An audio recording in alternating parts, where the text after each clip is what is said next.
Doug, the defense yesterday played a pretty good game without benefit of getting any turnovers. And I'm wondering, the job that Mike has done in situations like this, you guys are 4-1 losing the turnover battle this year. Didn't have any yesterday.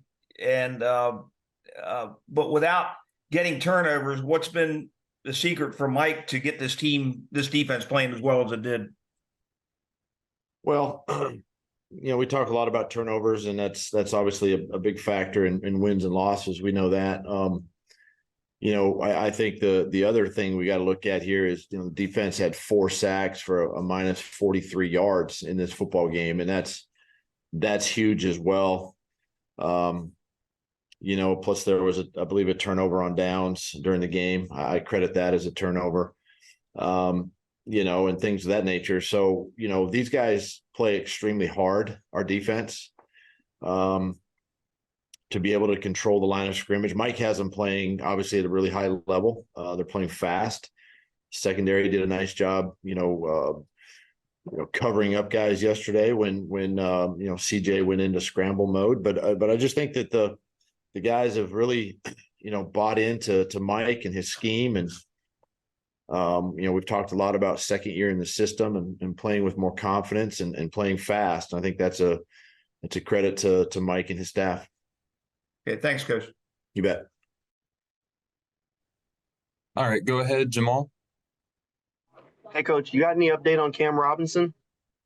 Yeah, we just know it's his right knee. He's getting further testing today. We got a couple of days here to see and make a determination, for this game, coming up on Monday night. So the benefit is we got the extra day, but we're going to continue to monitor him these next few days and see how he feels coming back on Thursday. If Cam can't go, can you just talk about the leadership and energy that he brings to the team out there on the field? Yeah, I mean, he's obviously a big part of that offensive line. It's been great to, after his suspension, to get back in there, and he does bring a lot of energy and a level of physicality to the offensive line, and he's been a really big bright spot there. If he can't go, obviously we're still good. Just like you saw yesterday, Walker Little bounces back out to left tackle, and really, my hat's off to him and Ezra both, to really in extremely loud environment on the road. Walker got very few tackle reps during the week and has to bounce out there and play tackle, and Ezra has to go in and play left guard. Hats off to both those guys and for what they did. But again, if Cam can't go, it's a loss, but at the same time, we feel comfortable with the guys, stepping up. And does it seem like Trevor's kind of taken another step forward with his game over the past couple of weeks? He really has. Obviously, he's been, he's taking care of the football. It was unfortunate play yesterday, but has been taking, care of the ball the last couple of weeks. And honestly, there's still some room. You watch the film, and there's still room to grow and improve and really anticipate certain things. But what I've been most impressed with was how he's just leading the football team. And he's standing there. He's made some big throws on third down. Big throw to Calvin for the touchdown and the 2-point conversion. Great throw to Calvin. It was just off his fingertips in the back of the end zone. So he's just continuing to make impressive throws and continues to grow. Thanks, Coach. You bet. All right. I guess we can go back to Gary as another question.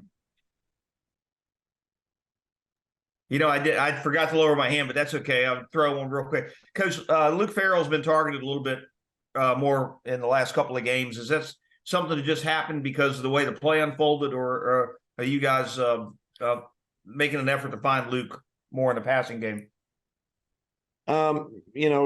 Luke, we got, first of all, there's a ton of confidence with Luke. He is a good receiving tight end.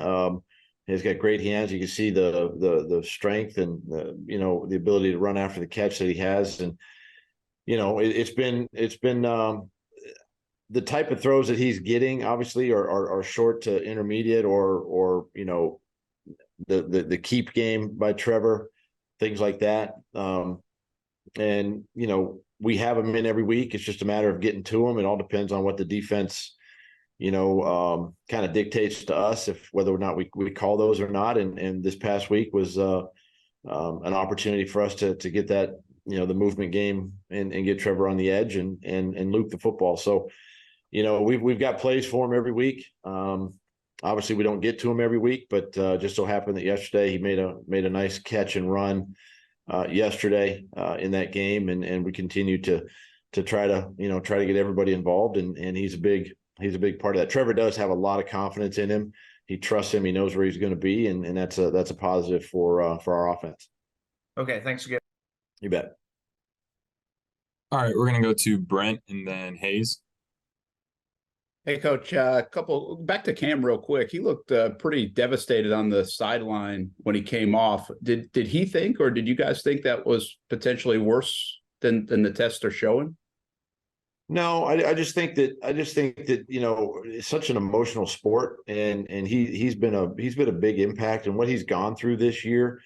And then getting the news that he probably couldn't return back to the game, or at least tried to come back into the football game. I just think it was just an overwhelming emotional experience for him, and a lot of players go through that.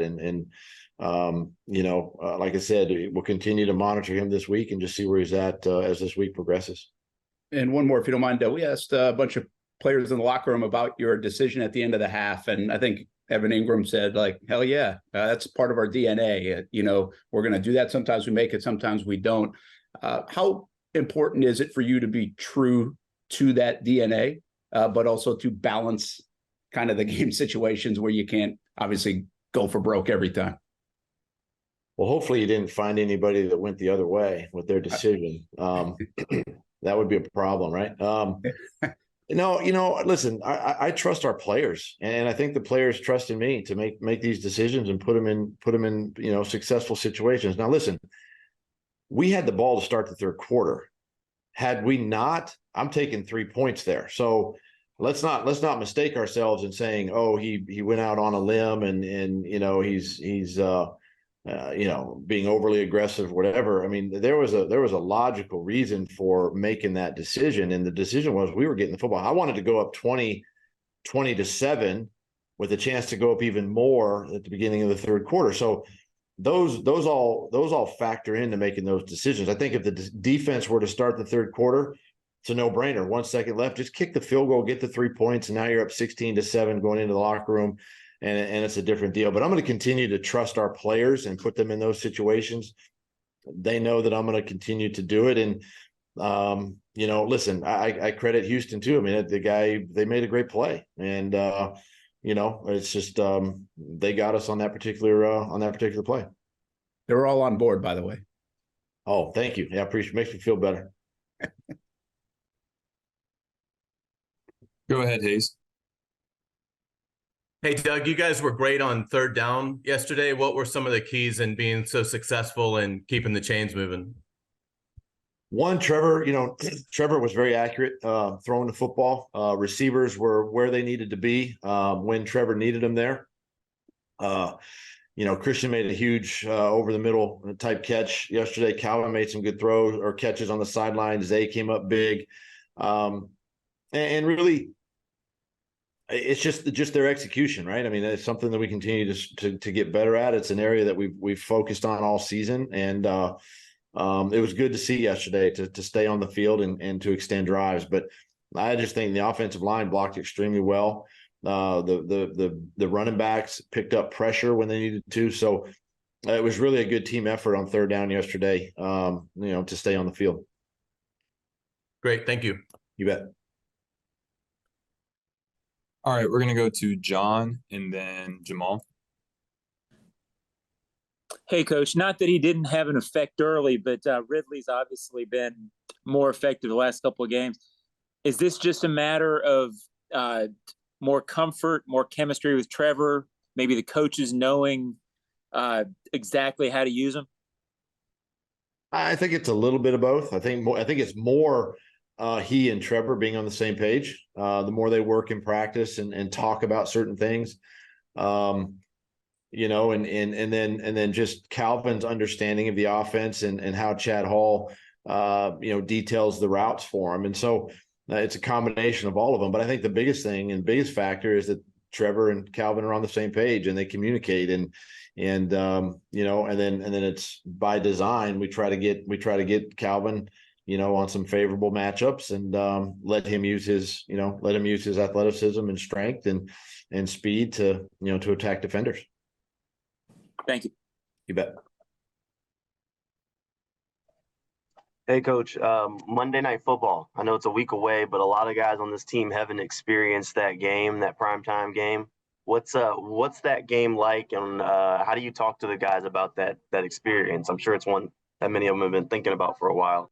Yeah, I mean, it's obviously exciting. It's great for our organization, franchise, for our players to be on, the national spotlight on a Monday night, and fortunate to have a home game in front of our fans. And it's always an electric moment. It's very exciting to be a part of these games. And we'll have conversations this week, and it's really basically just you approach it the same. Learning to control your emotions, and I want the guys to feel relaxed, but at the same time, continue to have that edge that we've had the last couple of weeks, and I think that's something that's shown up. And Monday night is a special night. You're the only game on, and everybody's watching you, and you want to put your best foot forward. So, but we'll definitely have some conversations this week and try to prepare our guys the best we can.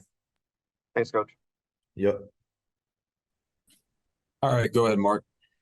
Yeah, Doug, is it harder to keep them on edge the further you go into this thing when you get away from the San Francisco game, when you get away from the Houston game early in the season? Is it harder to keep them on edge when you've won 7 of 8? And what kind of challenge is that for you? Nice hat, by the way. Fulham Football Club. That's nice. I like that. No, you know what? I'll tell you this: as the deeper into the season we get, and I think the better we play as a football team, it's really easier for me to kind of keep the guys focused and keep their attention to detail.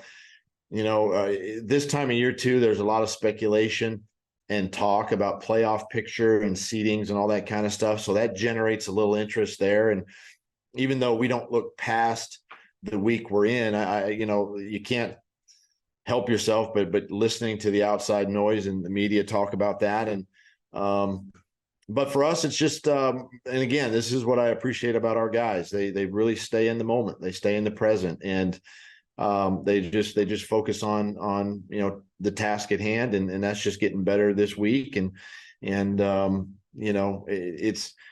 it's fun, obviously, when you're winning, because you want to continue to play more games and continue to win and have success. And the minute you, I think, let up, look into the future a little bit is when you get beat. And so it's my job to make sure that the guys stay locked in and present.